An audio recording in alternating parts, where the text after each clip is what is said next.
Hungarian Folk Tales. Tiny Tom and the Lily Princess.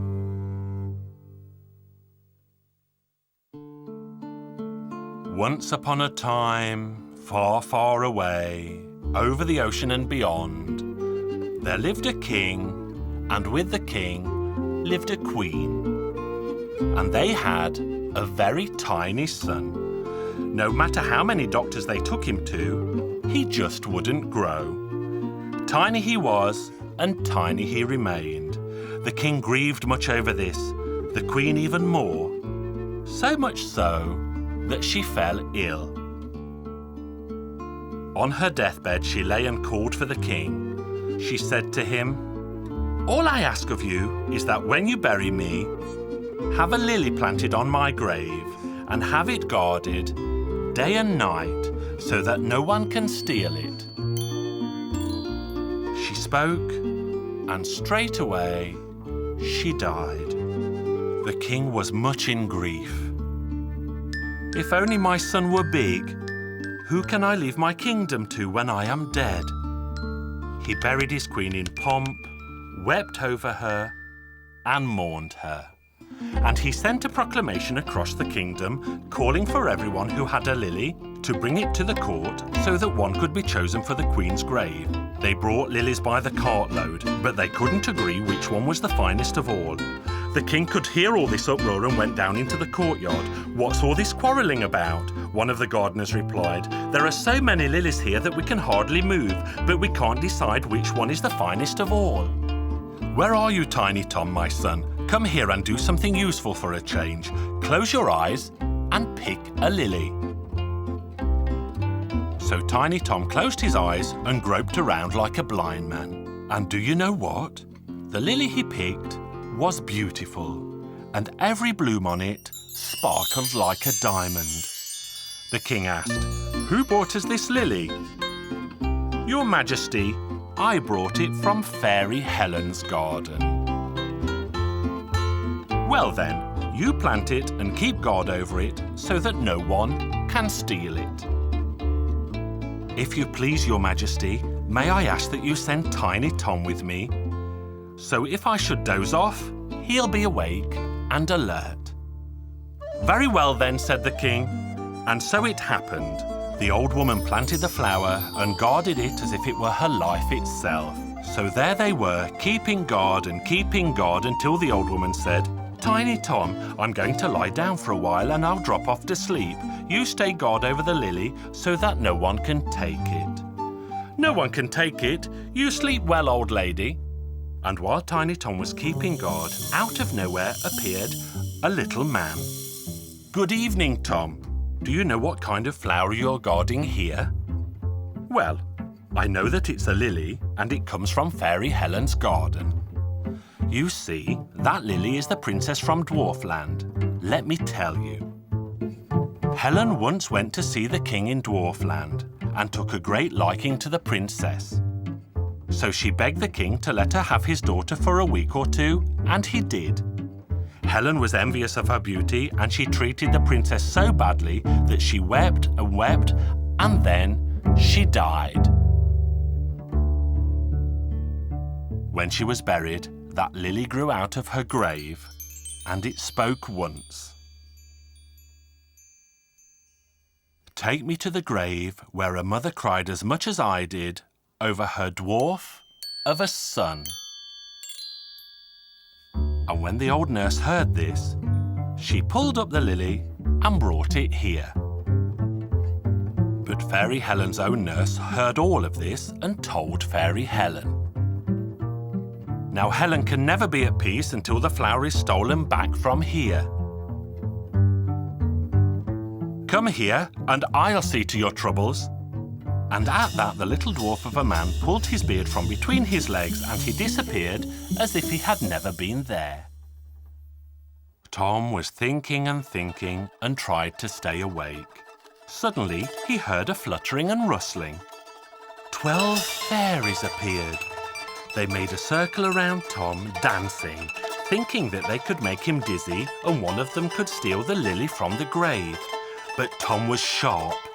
he shook the old woman awake and said, "Get up, old lady, they've come for the lily."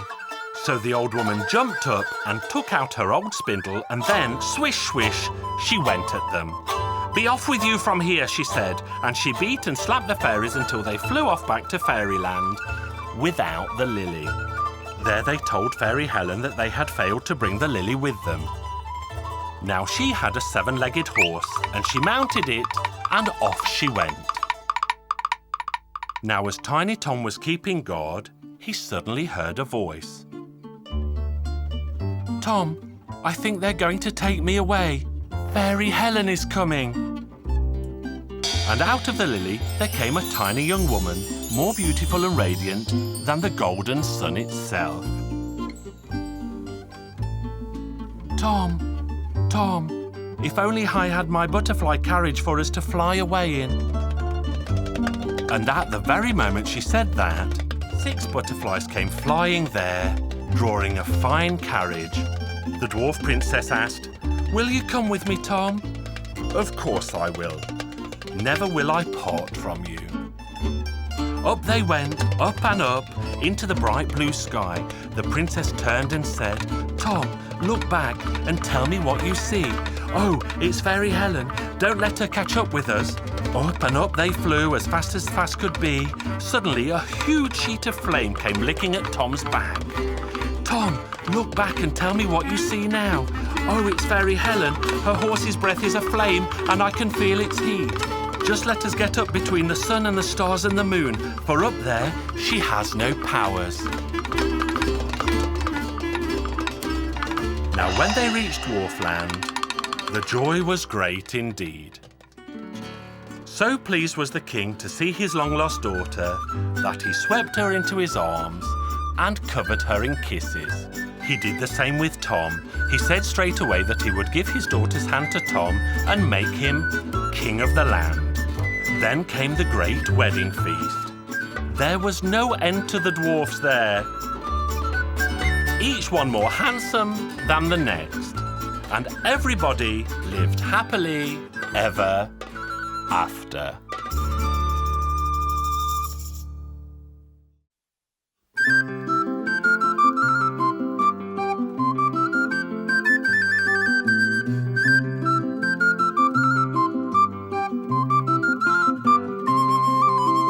Hungarian Folk Tales. The Fairy from the Oak Tree.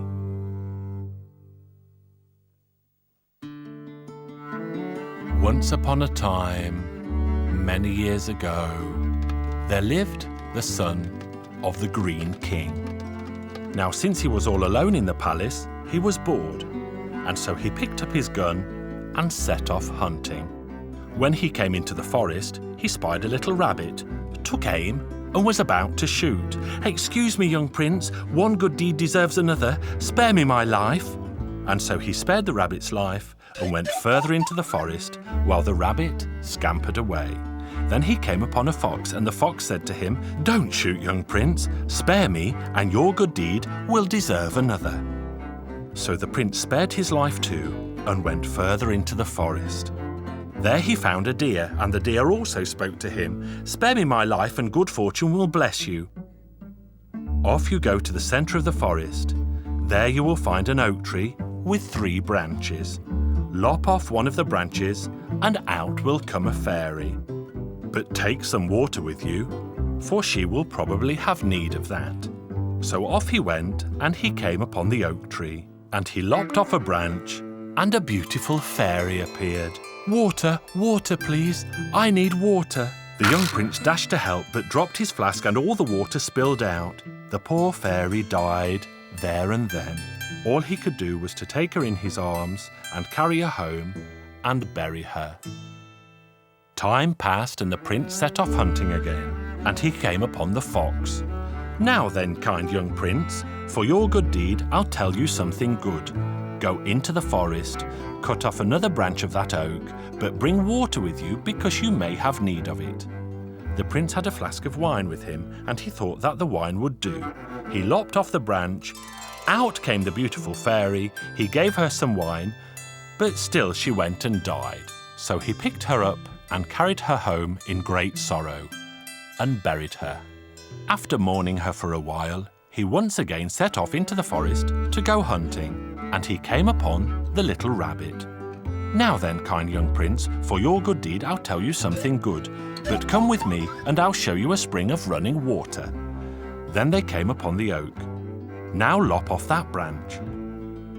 And once again a beautiful fairy came out of the branch and cried, "Water, water, I need water." The little rabbit took the beaker, gave it to the fairy, who drank deep from it, and this time did not die. She then knelt before the young prince and thanked him for freeing her from the oak tree. They embraced and kissed. So now all three of them set off home. On their way to the palace, they came to a well and sat down beside it. There the fairy spoke. "I dare not go into your palace wearing fairy clothes. Please go home and fetch me some new robes." Now there was a willow there, and she climbed up into it, and a witch arrived to draw water. She glanced into the well and saw a beautiful fairy. She gazed and gazed but couldn't see anyone in the water. Finally she saw the fairy up in the tree. She called out to her and asked her what she was doing up in the tree. The fairy explained everything to the witch. And what did the witch do but seize hold of the fairy and throw her into the well, and the fairy changed into a beautiful golden fish. Then the witch set off home and fetched her own daughter to the well and made her climb up into the tree. Soon the prince came back carrying clothes. He saw the little rabbit and asked him where the girl was. "I went home to have a bite and a sup, and when I came back, she was up in the tree." So the prince looked around and, right enough, there was a girl in the tree. "Down you come and put these clothes on." And when she came down from the tree, he saw her face, and it was ugly now, when before it had been so beautiful. "Oh, dear prince, I was struck by the rays of the sun, and they changed my face." So the young prince went ahead and gave her the clothes to change into, because he thought she was the fairy. And he took her back home to the palace. One day the witch came to see her daughter, and when she was there she said, "I went by the well, and there I saw in the water a fine golden fish. Now what you have to do is pretend to be ill and tell the prince that the only thing that will cure you is if you have the golden fish caught."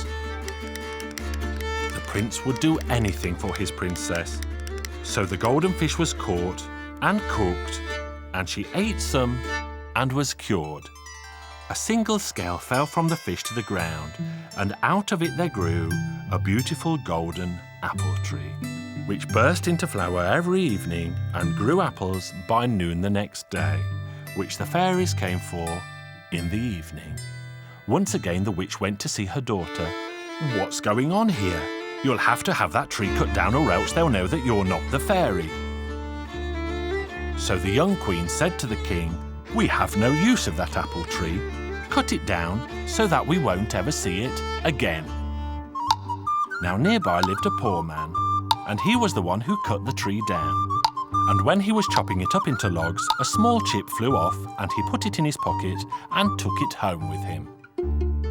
The following day, the man, his wife and daughter went off to work for the king. They set off so early that they had no time to sweep the floors or make their beds. But in the evening, when they got home, they found that the house had been swept clean and all the beds were made. And they wondered who could have come to their house. On the next morning, they set off to work again. But they left behind their daughter, who hid herself. What did she see but the fairy pop out of the chip of wood and start sweeping the house? Then the daughter took tight hold of the chip of wood to stop the fairy returning to it. So that was how they caught the fairy. And the two girls went off to work at the king's court.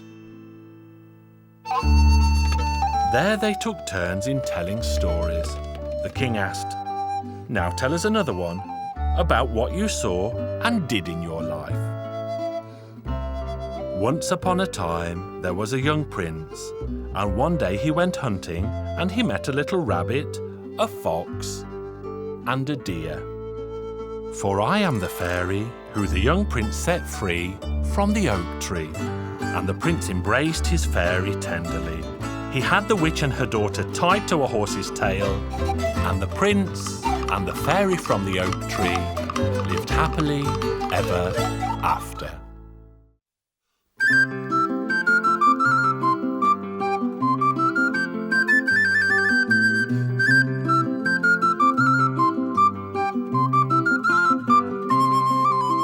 Hungarian Folk Tales.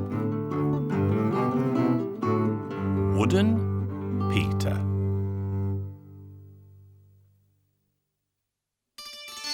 Once there lived a farmer and his wife.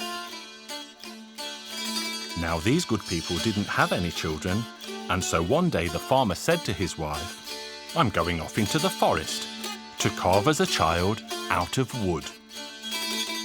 Now his wife laughed at this, but the farmer bundled up his stuff and set off into the forest. There he met some wood carvers. "God blessings on you this day. I came to get a small piece of wood." So they chopped him a piece of wood and he started to carve himself a child. It was evening when he returned home, and his wife laughed when she saw he'd brought home a wooden child. They had their supper and there was a little left over. "Now that's just enough for our son." Off they went to bed, and around midnight the boy called out, "Well, mother dear, are you sound asleep?" At that moment they woke up, and great was their surprise to see the wooden boy had come to life. They admired the boy until the break of day, and then the priest baptized him and named him Wooden Peter. When he came to be 3 days old, he asked if he could go out and find himself a friend to play with. "Hey, do you know if there's someone who makes swords in this town?" "Of course there is." So the boy went back into the house. "Father, please could you give me 8 florins? You can have whatever you need." "All I need is 8 florins." And off he went to the sword maker. "Good day to you, good sword maker. Let me have for 8 florins the sword that you first made. That's the one for me." So the sword maker went to the swords and sorted until he found an old rusty sword and a sheath to go with it. Peter took the sword, strapped it on, and it looked like the sword had been made especially for him. "Now, here's your 8 florins, for even your first sword has to be paid for." Next day there was a huge mob of people in the town. As they were moving towards the fair, they heard that there were 2 oxen tethered together with a golden chain. Whoever could cut the chain in 2 could take the oxen as his own. So Wooden Peter stepped up to say, "If you'll permit me, I'll cut the chain." So then Peter set to, and he cut that golden chain with a swish and a swoosh that could be heard across the country, far and near. Up went the tails of the 2 oxen, and they didn't stop trotting until they reached the stable. The owner of the oxen said, "Well, Wooden Peter, off with you home to feed the oxen, but you should know that all they eat is glowing embers." Peter set fire to 12 bundles of wood.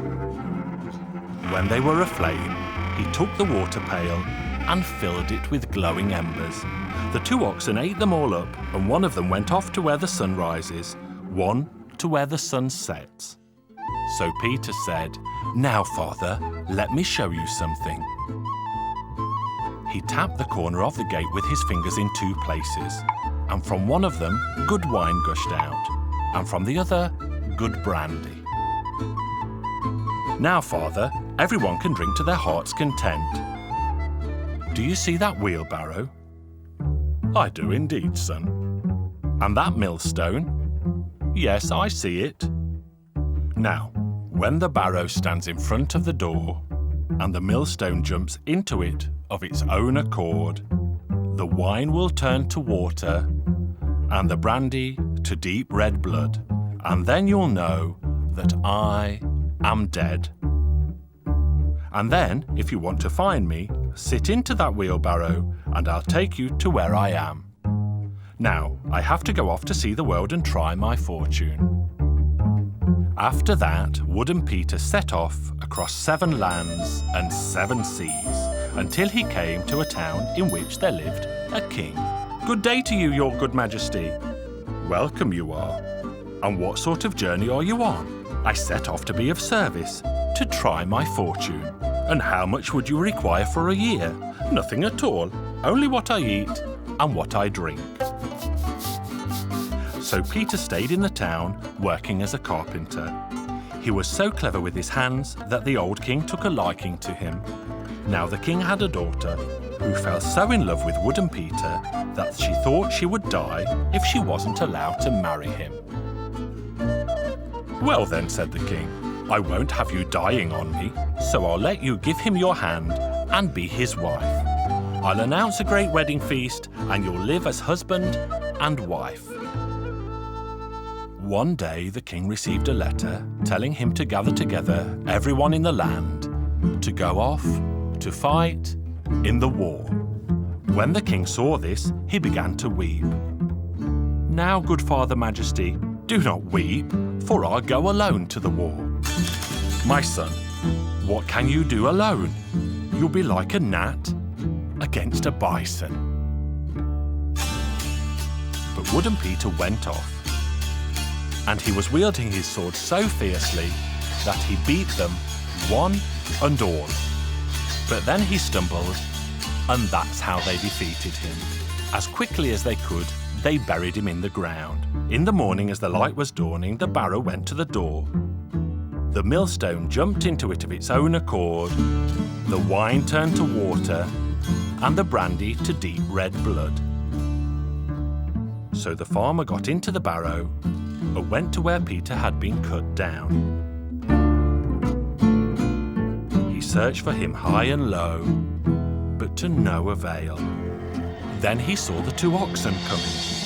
The 2 oxen began to turn the soil with their horns until they uncovered Peter, but there was no sign of life in him. And so one ox put him back together again, and the other put his soul back into him. And Wooden Peter awoke.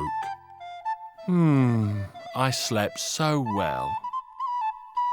"You'd have slept forever if it hadn't been for us," said the oxen. They went home, and the king called the whole court together and crowned Wooden Peter king. And he and his queen lived happily ever after.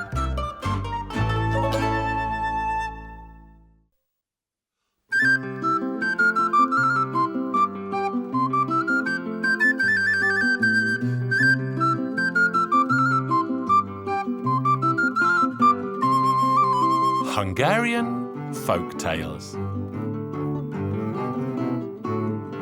The Water Fairy.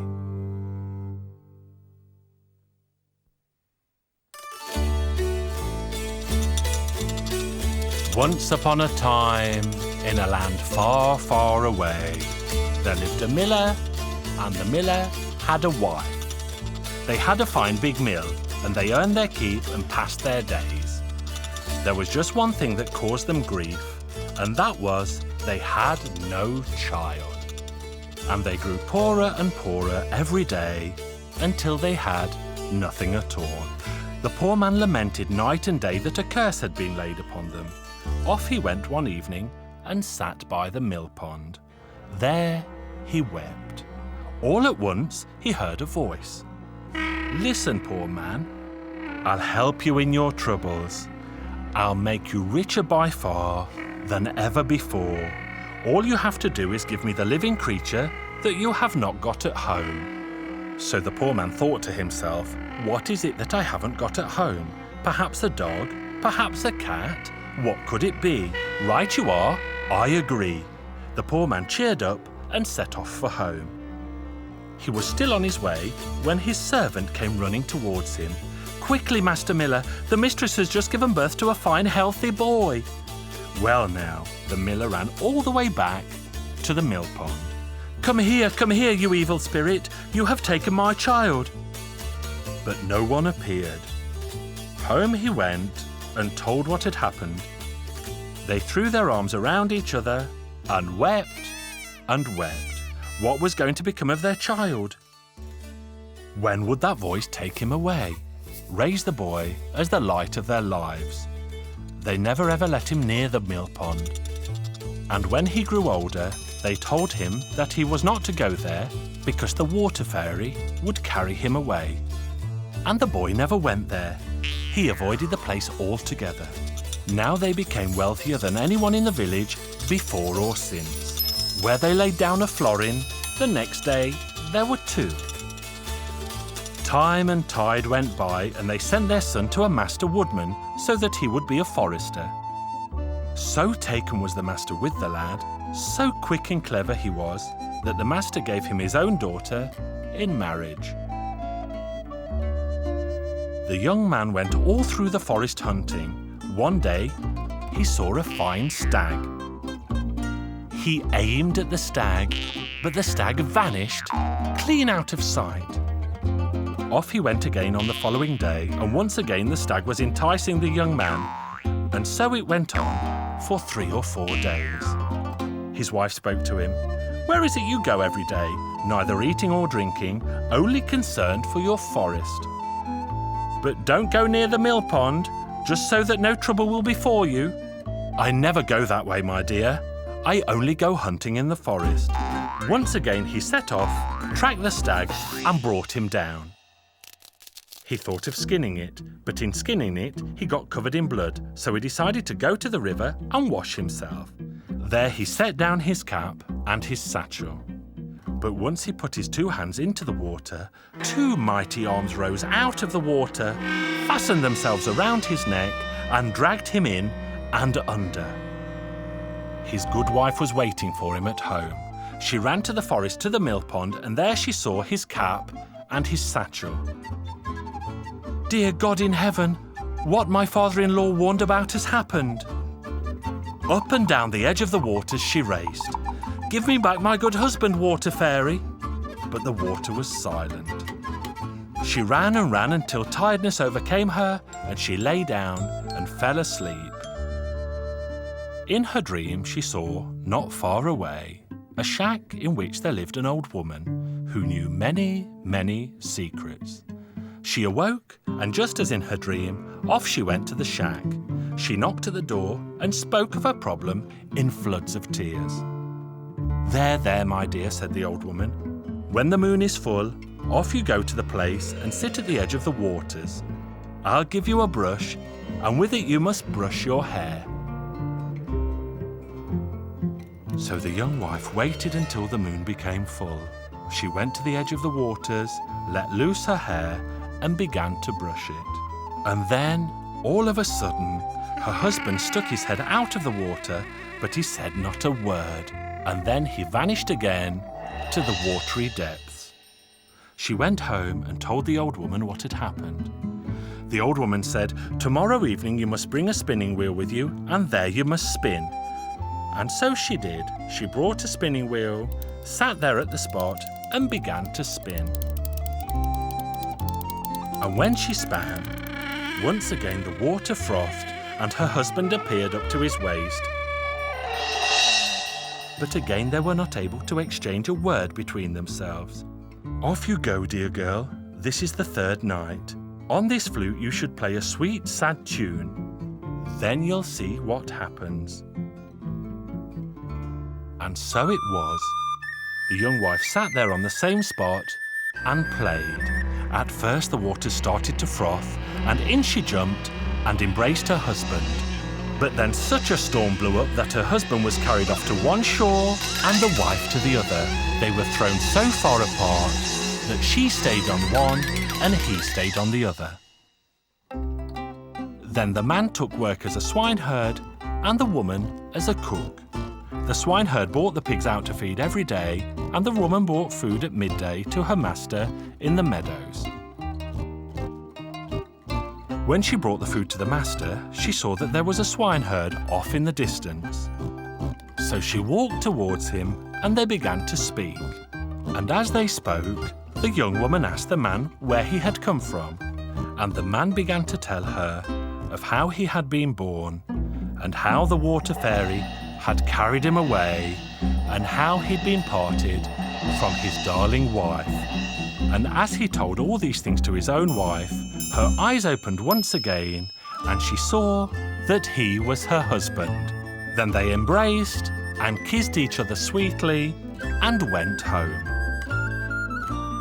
They had many, many children, and they all lived happily ever after. This is the end of my tale.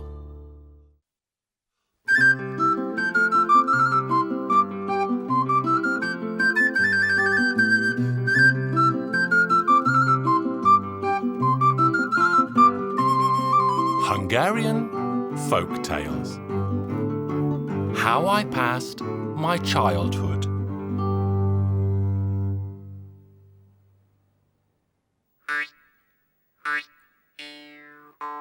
Now, when I was born and all of 6 weeks old, out I went into the street on a hot summer's day, and I met a true old friend of mine who was a bottle ahead of me and tipsy with it.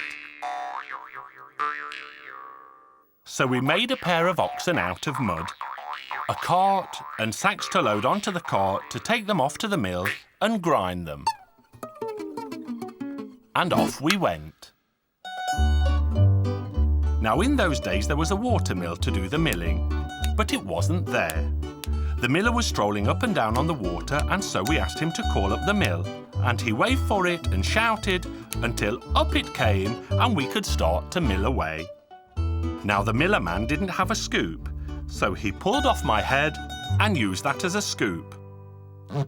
So when we were finished and off I went on my way home, who did I meet but a shower of women and young ones who started to laugh at me. "What are you laughing at?" says I. "Ah, you don't have a head," says they. And that's how I knew I'd left my head behind in the mill. Back I went, put the head onto my neck, and off for home again. But the women and the young ones were laughing at me again. "Now what are you laughing at?" says I. "Isn't your nose at the back of your head?" says they. So I gave my head a good twist to set it right and off for home again. Now that's when I remembered that I'd stuck my whip into the ground behind the mill pond. Back I went, but when I got there, what did I see but that a great big tree had shot up from it and my old whip was up at the top. So up and up I climbed, and there at the top, what did I find but a hawk chasing a whole cloud of little birds, trying to catch them any way at all. Straight away the little birds, one and all, flew right up my sleeves, into my shirt, and right up my legs, into my breeches. Quick as a flash I tied up my sleeves and breeches, and wasn't I happy that I'd caught so many birds. Yes, indeed. And all these birds in my shirt and breeches started off chirping and tweeting, and all of them giving off in their own language, until up they flew with me and carried me off far, far away. I saw the women washing and scrubbing down on the edge of the sea. They looked up and shouted out, "Look at that big bird!" But I thought I heard them say, "Loosen your shirt!" So that's what I did, and out flew the birds and down I plopped into the sea. I made such a big splash that I emptied out all the water and the fishes were all left around me. So I gathered up a fine lot of them. I didn't waste any more time there because I was far from home. So I set off back through Hotland. Now, Hotland is a strange country indeed, where they don't build their houses on the ground, but up in the air at the height of a man. So they need ladders to get in. The people in Hotland are all big and tall, and everything is big. Even the church was so big that there were 4 soldiers in there on a horseback, and when the priest chanted, "The Lord be with you," one of the soldiers spurred his horse and off he went, and he intoned it to the second soldier to the third to the fourth, and he sang it to the respondent. So long was the mass that the congregation could have done with a good breakfast. But that was no problem at all, since the altar was made of ham and the candles were sausages. And just as big and tall was the steeple of the church. When two carpenters were building it, they dropped their hatchets, and by the time one of them fell to the earth, it had rotted away. And when the second was in the air, a lark nested in it, and before it reached the ground, it had laid its eggs and raised its chicks. The bell was so large, the only way they could get it into the belfry was to carry it up when it was a baby and let it grow up there. It was hotter than hot there, so hot that all they did was slaughter a pig, put it in a pan and put the pan out of the window, and straight away they had roast pork. But I didn't waste too much time there either. I'd had enough and continued on my way home. That's how I got to Cold Land. It was so cold there that the white of an egg would freeze so brightly that you could read a newspaper by its light. You couldn't speak there unless you could read, because when a man said a word, it straight away froze in front of him and the other had to read it. But I didn't waste too much time in Cold Land. On I went, on my way home. By the end, I was getting so fed up with the journey that I stuck my whip into the earth and climbed up to the heavens. And there was my grandmother. "The best of the day to you, Grandma. Do you have some bread and jam for me?" "Oh dear, son," says she, "up here we don't really eat." "You don't? Then how do I get down from here quickly?" Then an old man arrived and I told him as well that I wanted to get back down because there was no bread and jam to be had here at all. The old man remembered that they had a chest of bran and we twisted a rope out of that. I could lower myself down. And as true as I'm here, we plaited it fine enough, but a mouse somehow got into it, and when I was lowering myself back down, that little mouse bit right through the rope, and I plopped down into the ground. I thought I was in the old town somewhere near the church, but I wasn't. I was at the edge of the new town, and I was well and truly drilled into the earth, so I shouted out for them to dig me out, but no one came. So I had to go home for a spade and dig myself out. And that's all I remember of my own younger days and how I passed them.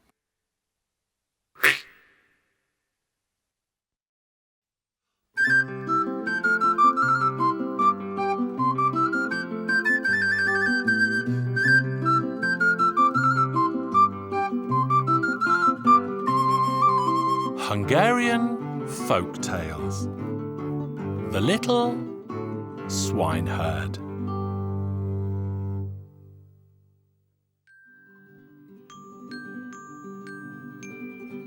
Once upon a time, over oceans deep and mountains high, there lived a poor woman who had a son, and his job was to look after the pigs. No matter what his mother tried to get him to do, it was always the same. There was nothing he could do right or proper, not even if you turned him into an angel. He was good for nothing at all. So anyway, this good-for-nothing of a little swineherd heard that the king would give his daughter's hand to anyone who could hide away so well that she couldn't find him. "Now then, swineherd, my lad," he said to himself, "roll your sleeves up, for there's a lot to win if you go about it the right way."